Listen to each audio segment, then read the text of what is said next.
Welcome to Plants and Politics. This is Gina. So every time I think that maybe Republicans aren't as bad as Democrats, they prove me wrong.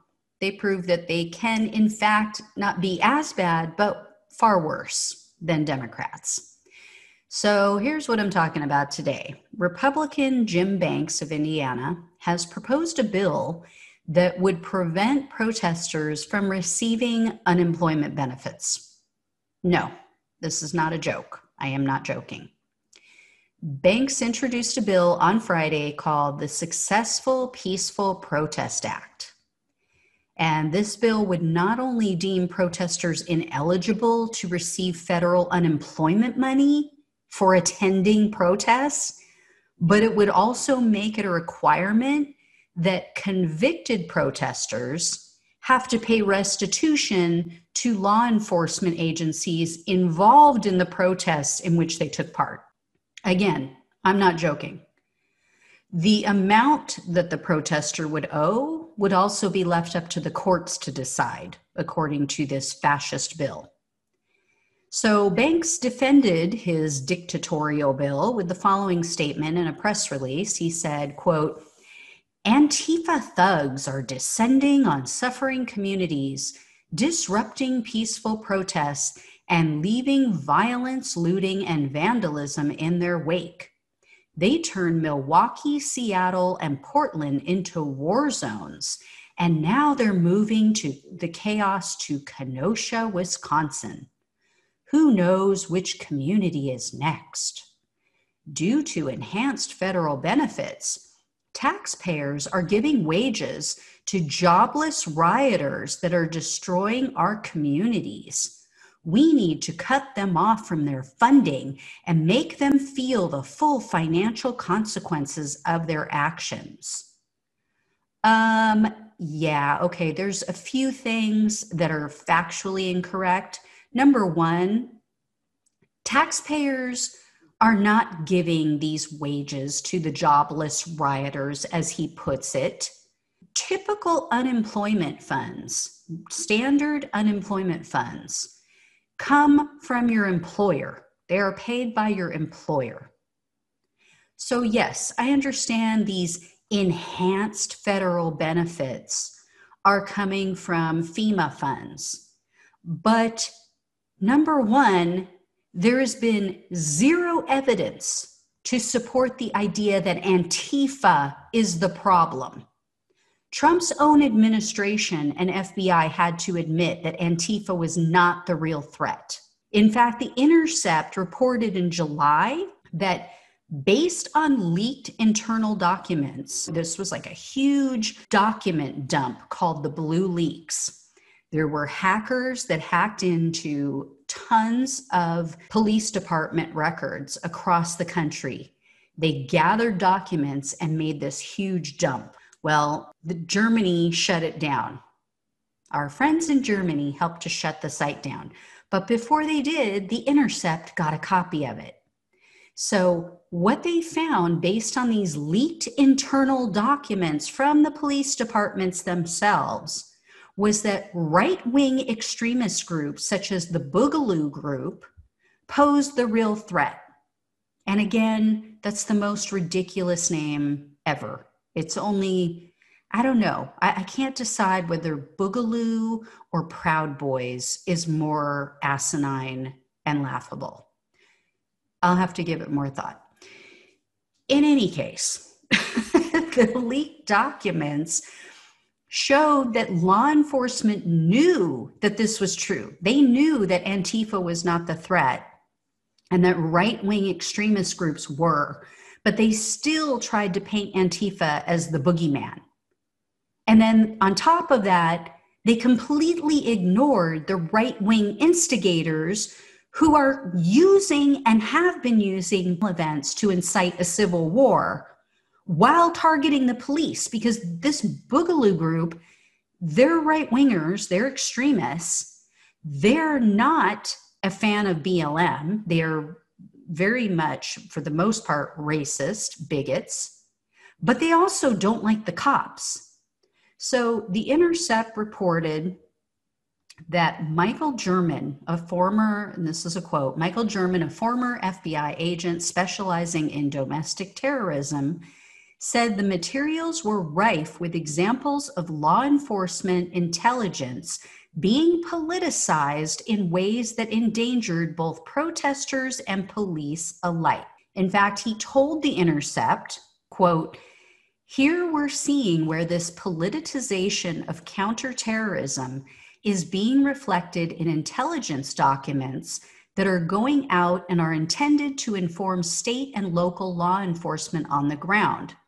Overall, what you see is a strange sensationalization of the Antifa threats, and that doesn't exist when looking at the Boogaloo documents." He also said, quote, "Far-right extremists have been targeting and killing law enforcement, not to mention members of the general public, for generations."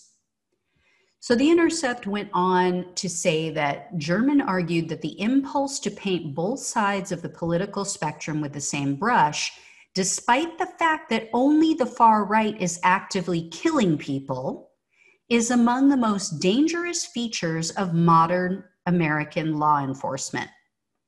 In his review of the documents produced in response to the recent protests, German said purported threats from Antifa were routinely overblown, often framed vandalism as terrorism, and were typically absent of concrete evidence of serious criminal activity. So this guy used to work for the FBI. He reviewed this trove of documents in this document dump known as the Blue Leak. And he came to the conclusion that no, actually, they're trying to play up Antifa as a threat while minimizing right-wing serious threats, people who are actually committing murder. So in this article, they also talked about how Twitter posts alleged that Antifa members were allegedly hoarding bricks. I myself came across a bunch of these tweets, and it said that they were planning to use them against law enforcement and counter-protesters at BLM events. However, when they tracked down the source of the original initial tweet, what they found was that it was posted by a far-right pro-Trump biker who goes by the name of the Wolfman. I mean, seriously, they need a marketing person. What are they doing with these names? Boogaloo, Proud Boys, the Wolfman. Are they going to start a new Avengers chain of movies? I mean, oh my God. So silly, so stupid.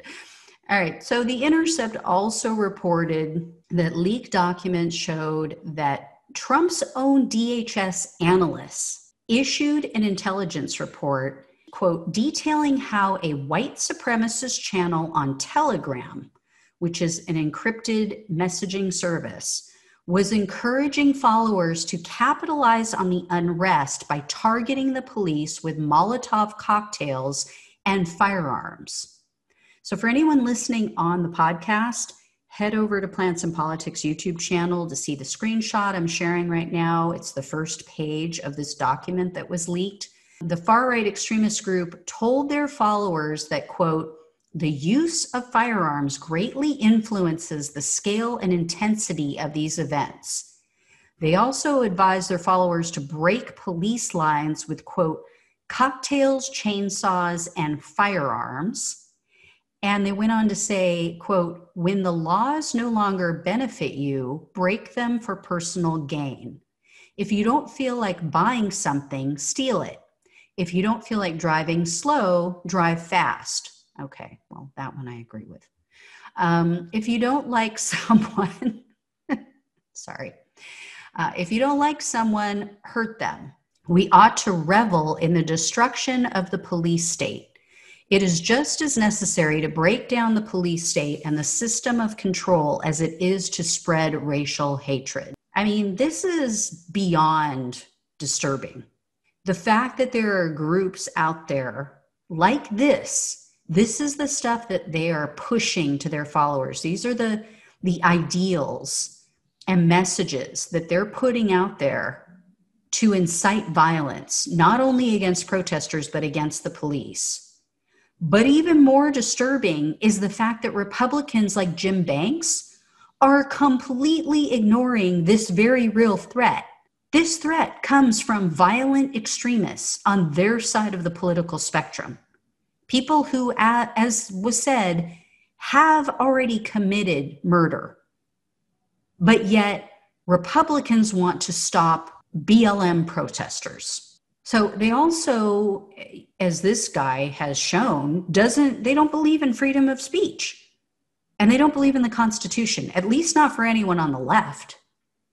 Because the Constitution gives all of us the right to protest. This bill that Banks has introduced or plans to introduce, it would easily be smacked down in court due to the fact that it violates protesters' constitutional rights. And it's obviously meant to suppress protest. It's meant to prevent people of color from having a voice and achieving equal rights in this country. How else do you explain it? Because nobody introduced this kind of bill when right-wingers were protesting. And how do you withhold unemployment benefits? If employers are paying these taxes to the federal government every time they issue a paycheck to someone, do the employers get that money back? And what if in the future, imagine in the future, we are now 4 years, 8 years down the line, and you now have a President Ilhan Omar or a President AOC. Imagine if either of them or anyone on the left, even if it was Barack Obama, if they did this to right-wing protesters.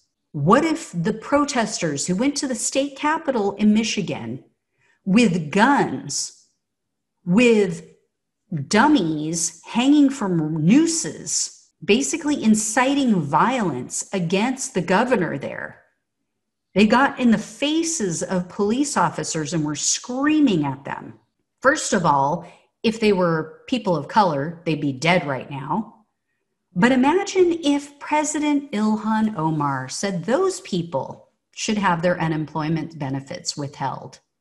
Would that be okay with right-wingers? Be very careful what you wish for, people. Because as I've said, odds are not in Republicans' favor. And I'm not just talking about this election. I'm talking about future generations. Younger generations are by and large not regressive. They're not conservative. They don't want what the Republicans are shilling and selling them.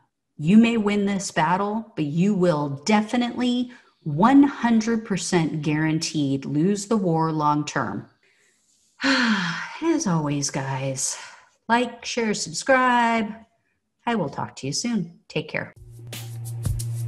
Thanks for listening to Plants and Politics. The only way we can take our country and power back is to spread the truth and build an army.